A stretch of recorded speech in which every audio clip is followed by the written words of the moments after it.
Alors, je m'appelle Cédric Genodeau, je suis technicien supérieur en informatique depuis 4 ans et demi au sein du centre hospitalier. Le centre hospitalier Vauclair est un centre spécialisé en psychiatrie. Nous avons actuellement 24 centres, 24 sites distincts sur le territoire de la Dordogne.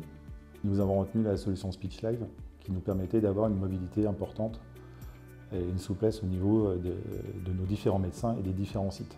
En fait, il n'y a pas de mise à jour, tout passe en mode web. L'application est toujours disponible à partir du moment où on a un accès Internet. SpeechLive permet de faire une reconnaissance vocale. Pour l'utilisation du cloud, en fait, Philips est hébergé chez Microsoft. Microsoft qui a l'agrément HDS, hébergeur de données de santé. Et par le biais de cet agrément HDS, en fait, nous sommes autorisés, et Philips également, à pouvoir faire transiter de la donnée de santé, de la donnée médicale à travers le cloud.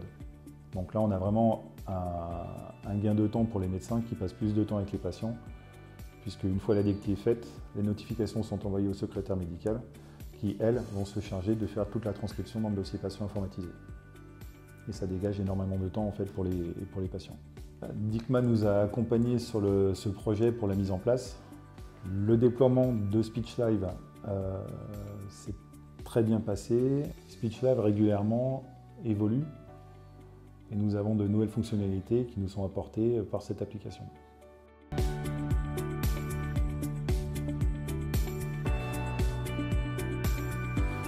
C'est vrai que la nouvelle solution, ce qu'elle apporte comme solution de facilité, c'est qu'on peut dicter à tout moment. On va principalement sur l'application SpeechLive, hein, c'est cette application.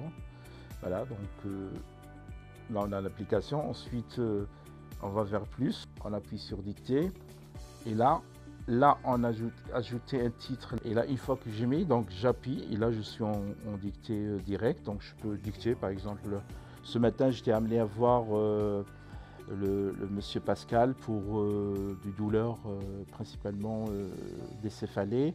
Donc là j'arrête, donc j'ai la dictée qui est là, donc je fais envoyer. Et là, normalement, je devrais tomber sur les différentes dictées que j'ai pu faire. Voilà, donc là, j'en ai effectivement, vous voyez, j'en ai pratiquement 5. Donc la dernière, par exemple, qu'on vient de faire, elle est là, le temps, 31 secondes, pour qui elle est destinée, la personne du PC. Donc, Voilà, l'utilisation de cet appareil est simple, je trouve, et ça facilite le travail. Et là, c'est facile, du coup, de savoir où on est dans la dictée, et on peut mettre terminé quand la dictée a été tapée, donc comme ça c'est plus clair.